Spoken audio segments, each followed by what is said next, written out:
Эфирде көршінің қызы, жайғасып отырыңыз, шай ішіп әңгіме айтамыз.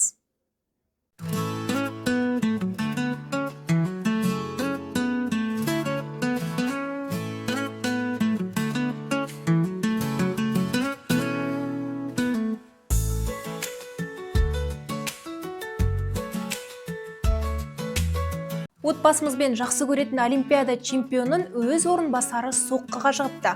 2012 жылы барша қазақ жанкүйер болған Олимпиада чемпионы боксшы Серік Сәпиев пен оның орынбасары Дәурен Есімханов арасындағы төбелестің бейнесі желіде тарап көпті алаңдатып қойды.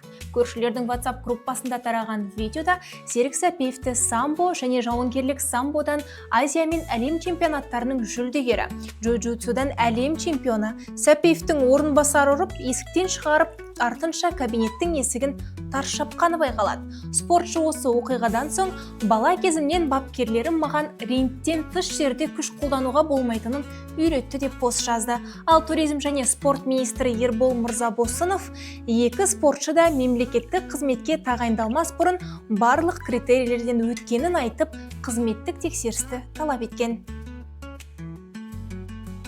Бүгінгінің балалары бургер, донер, фри дегендерге құмар. Қолына ақша түссе болды, дүкенге жүгіріп, чипсы, газировка, керешки, энергетикалық сусын дегендер сатып алады. Барлық көршінің балалары сондай ма? Үкімет балалардың не жеп жатқанын бақылап, олардың құқығына ерекше көңіл бөлмек. 1 ақпаннан бастап мектеп, білім беру ұйымдарында күтпеген тексерулер жүргізіліп, балалардың денсаулығы, қауіпсіздігі және тамақтану сапасы қатаң қаралады. Бұл туралы премьер-министр үкімет отырысында айтты.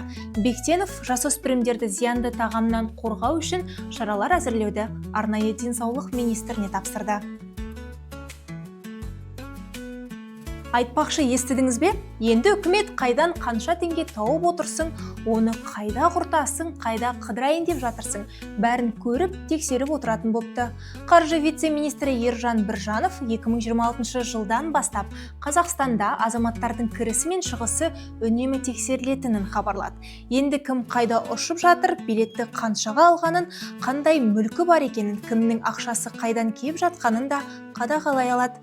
Мақсат әр азаматтың салықты төлеуін бақылау. Ержан Біржановтың сөзінше, мобильді аударымдар 2026 жылдың сәуірінен бастап тексеріледі, ал кірістер мен шығыстарды салыстыру тек 2027 жылы басталады. Егер біреу 50 миллион теңге декларация, әлгі құжатын тапсырса, бірақ 100 миллион теңгеге тауар сатып алса, бұл жағдай сыбайлас жемқорлыққа қарсы қызметтің назарында болмақ.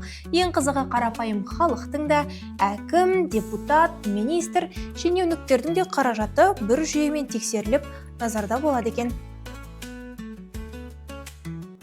Ана балалар жейтін несіле дегенді бермеңдер, одан ауру шықты, балаларың ауру жұқтырады деп жатыр, срочно. Мәссаған, көршілердің чаты да Инстаграмда шулап кетті ғой. Францияда Nestlé компаниясының балаларға арналған сүт қоспаларының бір қатар партиялары цирюлит токсинімен ластанған үшін кері қайтарылды деген ақпарат тараған. Елде 2 нәресте қайтыс болып тергеуде басталған. Цирюлит асқазан мен ішекті зақымдай алатын бактериялық токсин. Ол құсу, диарея, күшті іш ауруын тудыруы мүмкін. Қазіргі кезде компания әлемнің 60-тан астам елінен өз өнімін қайтарған. Оның ішінде біздің Қазақстанда бар.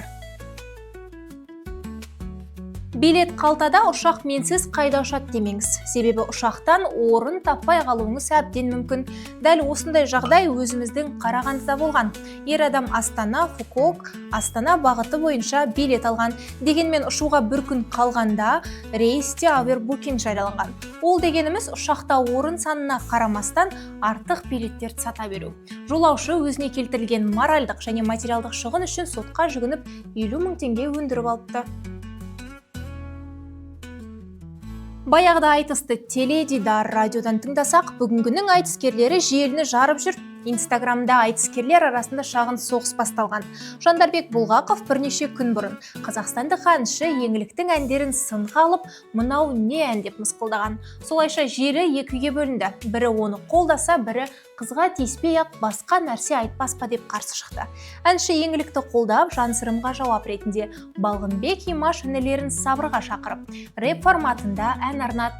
Сосын Жандарбек пен Сырым Әуесхан бейпылға салып, дау тақырыбын әзіл қалжыңға айналдырып, Балғынбек Имашты шалға теңеп кері жауап жіберді. Осы тұста Қазақстаннан Түркияға көшіп кеткен Айнұр Тұрсынбаева да енді маған сен бір елессің, менен басқа кімге керексің деп әзілдеп, желідегі онлайн айтысқа қосылып отыр.